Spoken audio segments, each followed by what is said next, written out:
فتعلقت قلوبهم بالمنازعة إلى طلب الآخرة. اللهم اجعلنا من الذين إذا أحسنوا استبشروا. Assalamualaikum warahmatullahi wabarakatuh.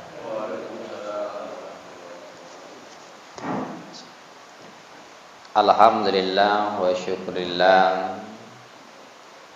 la hawla wa la quwwata illa billah.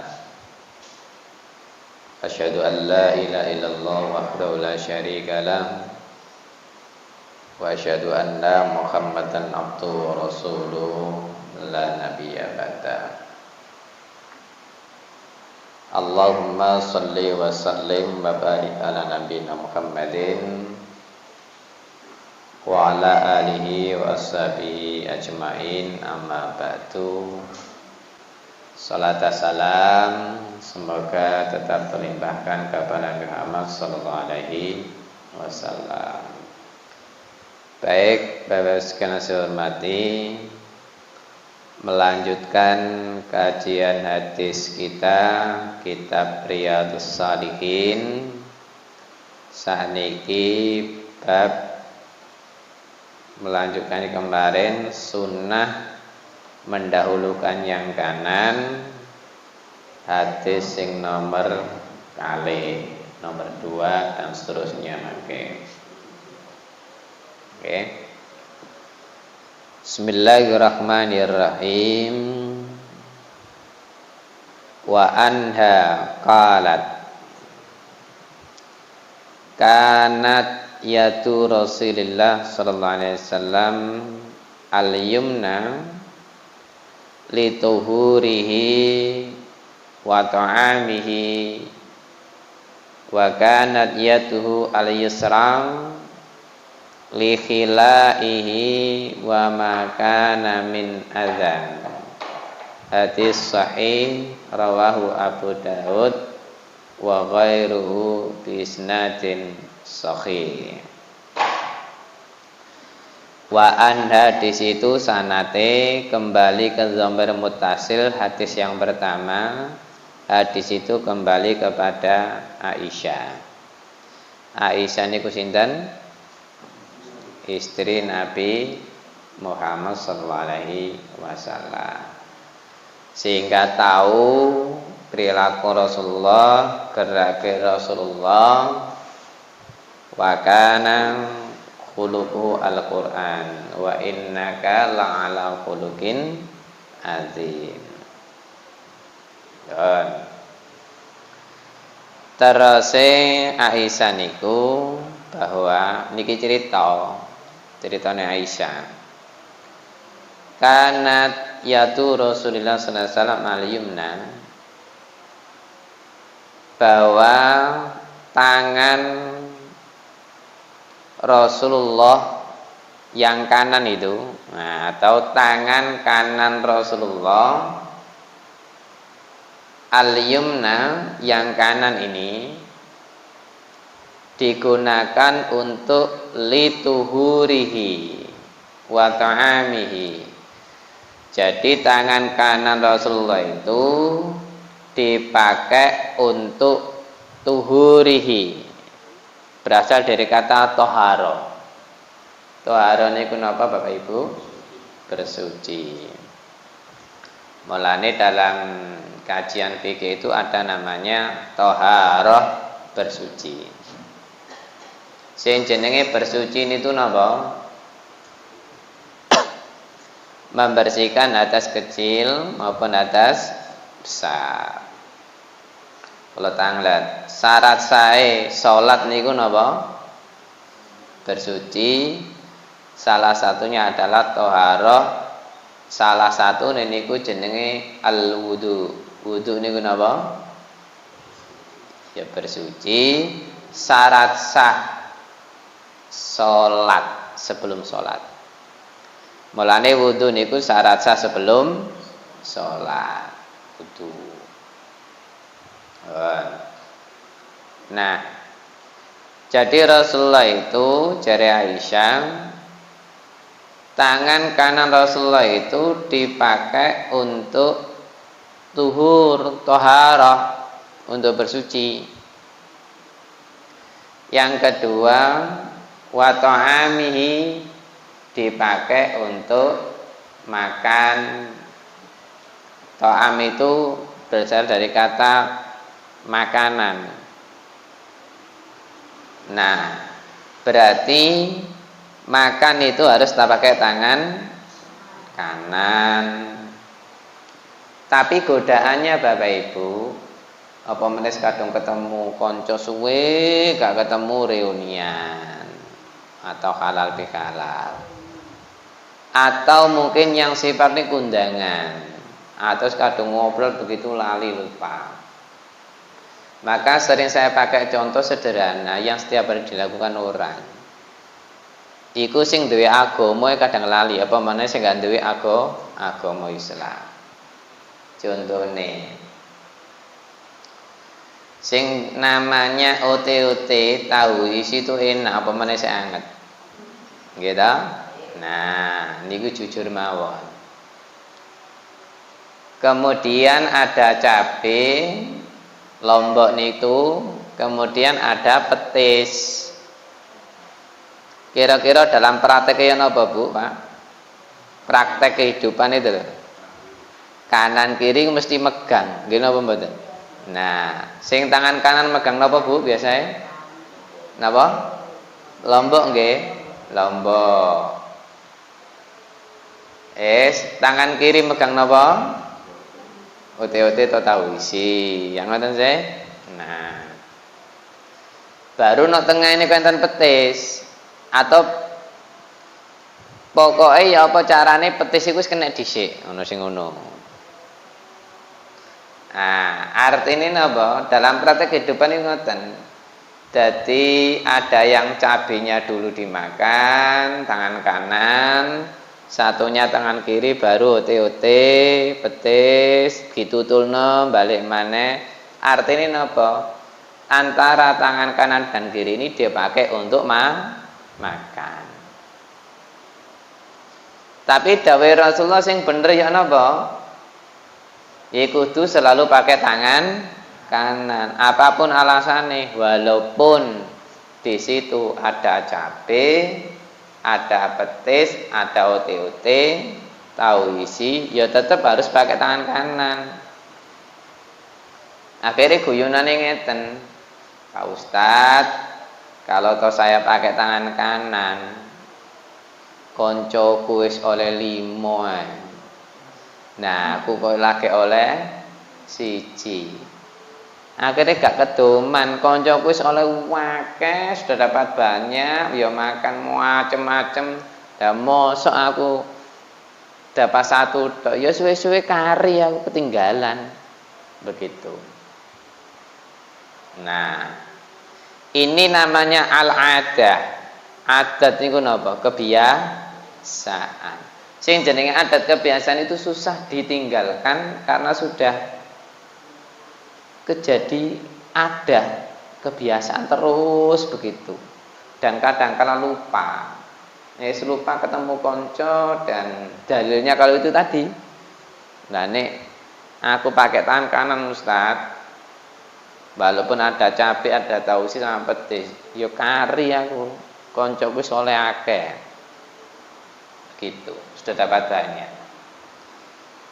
Maka kalau toh istiqomah dengan hadis ini, berarti nek Rasulullah saja, yaitu Rasulullah salam al-yumna lituhurihi wa ta'amihi. Tangan kanan Rasulullah itu dipakai bersuci dan dipakai makan. Kesimpulannya, apapun alasannya kudu istiqomah pakai tangan kanan ketika bersuci dan makan. Pertanyaanane maneh, wong jenenge wong saiki kok. Ada garpu, ada sendok. Tangan kanan dipakai pegang sendok, satunya dipakai tangan kiri yaitu pegang garpu. Biasanya makan apa itu, Bapak Ibu? Mie pangsit ya toh, atau mie. Nah, kebetulan mie kok lewat iki mangke. Nah, cuma mboten nutuk. Begitu. Lah. Ini berarti napa kebiasaan juga. Secara tidak sadar kadang-kala kula panjenengan sami iku memang sudah diajari begitu dalam adat kebiasaan. Maka sing bener adalah ya sudah, boleh pegang garpu, boleh pegang sendok, kalau makan sifatnya begitu itu ya sudah, istiqomahlah pakai tangan kanan. Dalile balik maneh. Gak ngono gak koman Pak Ustaz. Apa meneh prasmanan kundangan resepsian nikah. Nah, maka di situ yono bakso, yono tahu campur, apalagi sate, apalagi soto, apalagi rawon macem-macem.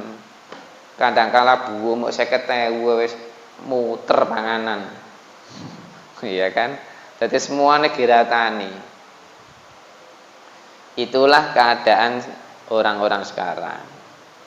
Di resepsian juga begitu. Kadang-kala tidak pakai tempat duduk kursi, disuruh ngapain? Berdiri. Jadi makan pun harus berdiri. Itulah adat. Dalile dasare apa jarene? Engko nek kayak kursi maka gak kamot ngenteki biayaan akhirnya. Iya dah, begitu. Nah, punten Bapak Ibu, ngeten iki sing ngundang iki kira-kira enggak ada dosa napa mboten kira-kira? Enggak ada dosa, cuma tidak sadar. Berapa banyak itu sekarang begitu itu. Ya kan? Dan itu sudah jadi tradisi adat, yes begitu itu. Padahal hadis Rasulullah jelas, istiqomahlah nek Rasulullah itu memberikan contoh qudwah hasanah pakai tangan kanan ketika makan. Mulane qudwah hasanah itu adalah memberikan contoh teladan yang baik. Qudwah hasanah. Bahasa kula sami meneladani Rasulullah. Loh ini loh Bapak Ibu. Ini yang tanpa sadar selalu begitu. Mriki wis tau ngundang resepsi ini kan? Kira-kira pakai berdiri napa duduk? Lah, maka tanpa kita sadari, kalau sudah begitu terus berarti kita juga memberikan kelapangan orang kesempatan untuk berdosa sebenarnya. Kita sendiri sudah berdosa, orang lain kita ajari untuk berdosa dengan resepsi yang tidak pakai tempat duduk, tapi di situ ada makanan yang begitu banyak itu.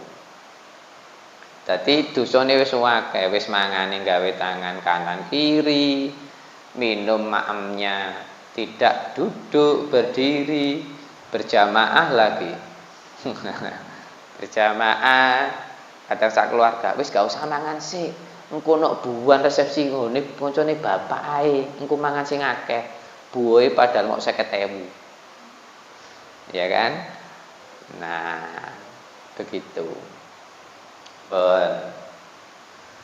Terusane hadis itu wa kanat yatuhu al yusra li khilaihi wa ma kana min adza. Dan adapun tangannya Rasulullah yang kiri, Bapak Ibu, tangan Rasulullah yang kiri itu dipakai beliau ngapunten untuk khilaihi, li khilaihi, untuk bercebok. Bercebok niku membersihkan ngapunten dubur atau kubul namanya. Artinya yang depan apa belakang milik kita masing-masing itu. Artinya bahwa Rasulullah ini memberikan contoh bahwa oh ternyata tangan kiri itu adalah simbol yang jelek-jelek itu tadi, yang buruk, as-sayyi'at. Maka termasuk bercebok itu ya harus pakai tangan kiri. Lah, ini para jamaah sekalian, sehingga harus istiqomah.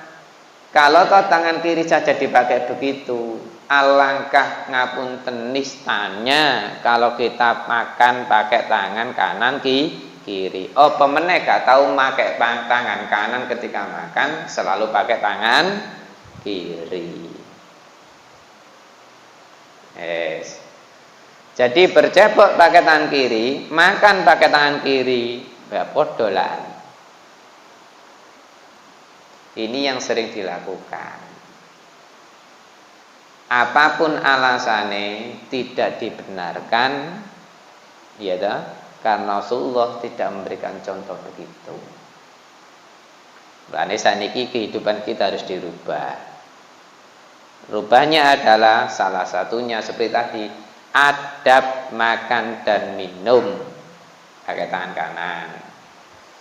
Rasulullah memberikan contoh tangan kiri dipakai cebok itu, wa makana min adza, dan juga dia itu selalu membersihkan kotoran pakai tangan kiri. Artinya itu kalau bercebok tangan kiri, kotoran apapun itu selalu disingkar pakai tangan kiri. Contoh, seandainya di masjid ini ada kotoran hewan yang besar, dalam arti hewan besar itu mungkin kucing atau apa, maka kita pakai tangan apa? Kiri.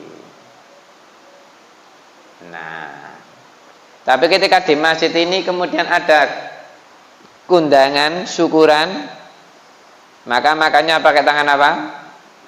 Kanan. Nah, ini.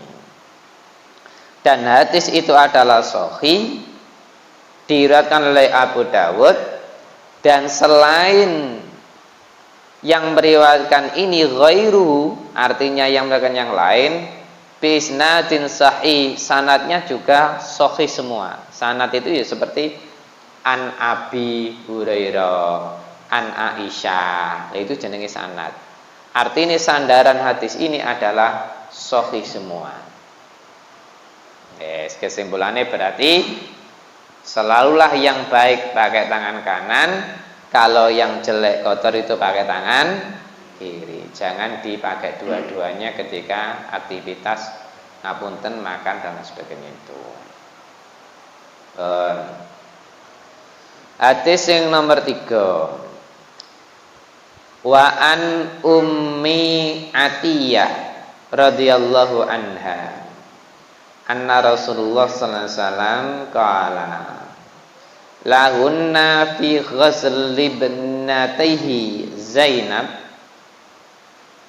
radhiyallahu anha ibta'na biyaminiha mawadi'il wudu minha.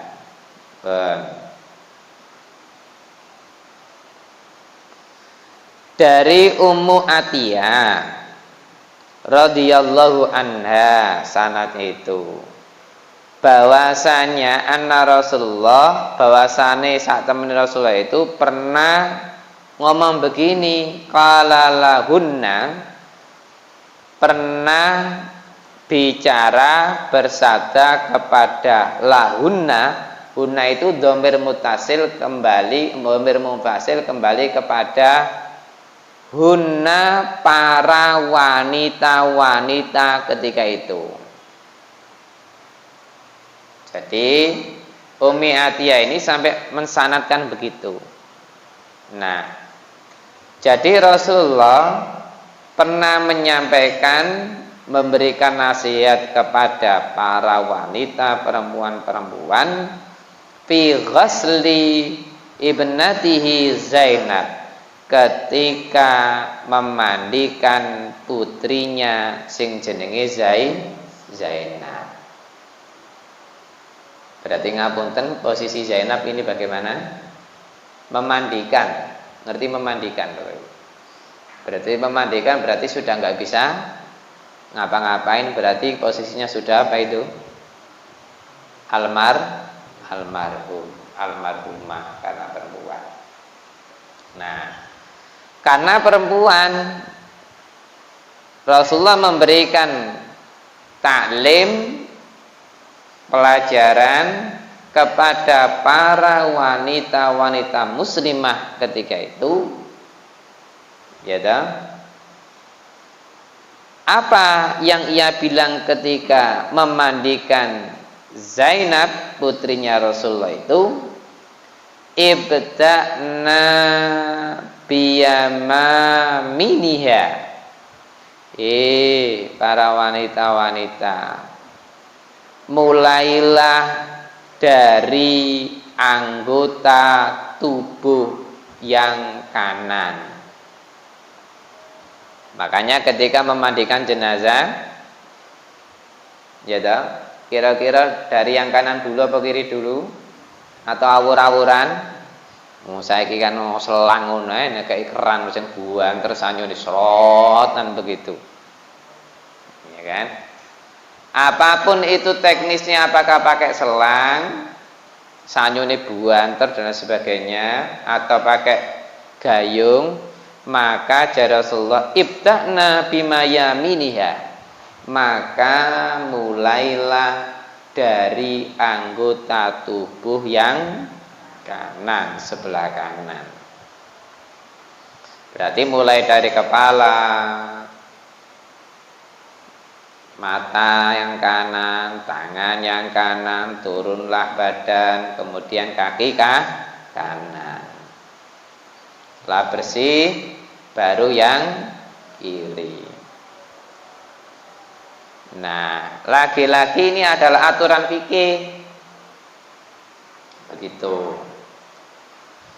Wa mawadi'il wudu minha. Oh, enggak, masih ada. Dan dahulukan ketika, mohon maaf, mewudui ku napa istilahnya?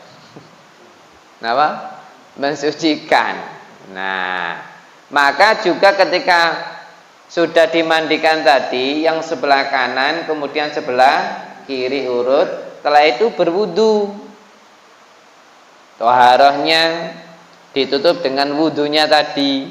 Ketika memandikan Zainab putri Rasulullah, posisinya almarhumah tadi, maka di situ juga minha, yaitu darinya harus mendahulukan yang kanan. Yes. Berarti ya seperti wudhu kita itu, wudhu setiap hari kita lakukan, kanan dulu kemudian kiri, tangan kanan dulu kemudian tangan kiri, ojo tangan kanan tangan kiri, kanan maneh kiri maneh, kaki ya begitu, kaki kanan dulu kaki kiri, balik maneh. Itu namanya bighairi tartib, namanya tidak tertib. Dan kira-kira Bapak Ibu masih banyak yang begitu? Masih banyak. Kanan kiri kanan kiri. Maka selesaikan yang kanan, baru setelah itu yang kiri. Itu namanya tartib, namanya teratur. Nika tertib ya kanan kiri. Nah, kenapa Rasulullah ketika memandikan sudah yang kanan kemudian wudu? Ya jenenge wong almarhumah ngapunten, ya gak iso, maka harus butuh orang lain. Daripada nanti mayitnya bilang begini, mohon maaf saya tak mandi-mandi sendiri, saya ini mayit tidak merepotkan, mandi-mandi dewe, kemudian pakai pakaian kafan sendiri, setelah itu sholat dewe, setelah itu budal na kuburan dewe. Ini mayit tidak pernah merepotkan orang. Lah, artinya ada yang begitu? Enggak ada. Maka hukum mengurusi jenazah, makanya saudara kita mau innalillahi dan sebagainya itu, yang buahnya itu tadi di mana-mana yang ketika momen kemarin kan banyak dihukumi apa? Fardu kifayah. Fardu kifayah niku napa? Nah, kewajiban yang harus dilakukan oleh orang banyak. Gampangan ini ono almarhum atau almarhumah satu kampung itu kok gak ono sing ngreken, sing dosa kabeh ya sak kampung itu. Ya itu tadi guyonane. Nah ning mayite budal dhewe tambah gak ngrepoti sampean sing bingung. Lebih-lebih nang kuburan ngapunten wis ki azane ki mati. tambah tangi nisan. Sapa gak bingung? Loh. Makanya adzan sama qomat itu adalah dipakai untuk sholat. Mulanya sudah almarhum almarhumah tidak usah di adzani maupun qomati, dan itu ya juga adat. Walaupun baik tapi penempatannya nggak benar. Nah, karena apa? Adzan dan qomat itu untuk orang hidup dan itu untuk pakai sholat. Sekarang logikanya wong wis almarhum dengar nggak kira-kira? Nggak dengar. Secara zahir sudah nggak dengar. Umpamane mari diadzani qomati kemudian tangi, kodok qomati sholat tangi. Kira-kira napa Bu? Sawanen sing nang jero kuburan. Apa jenenge niku sing mari ngangkat niku. Nah, ini loh Bapak Ibu. Yes. Dan itu adat. Yes, makanya kalau kita bahas banyak. Kemudian pakai bunga. Boleh nggak kira-kira? Ya nggak boleh juga sebenarnya ya, adat mana? Ya kan? Itu kan sebenarnya dari awal sesajen ketika itu kan begitu aja. Nah, maka yang baik itu adalah ketika sebelum dibungkus dimandikan, tadi ya dimandikan sudah, setelah itu apa, dikasih wewangian, itu yang harus. Nah, bukan apanya, bukan kuburannya yang di atas itu, tidak. Akhirnya sing seneng napa, sing dodol kembang bunga. Loh ini loh Bapak Ibu. Jadi balik maneh, aturan agama syariat itu yang harus kita pakai. Adat itu kalau nggak baik nggak usah dipakai, walaupun itu begitu tadi. Makanya wangi-wangian itu ketika dalam proses memandikan, mengkafani, itu yang harus.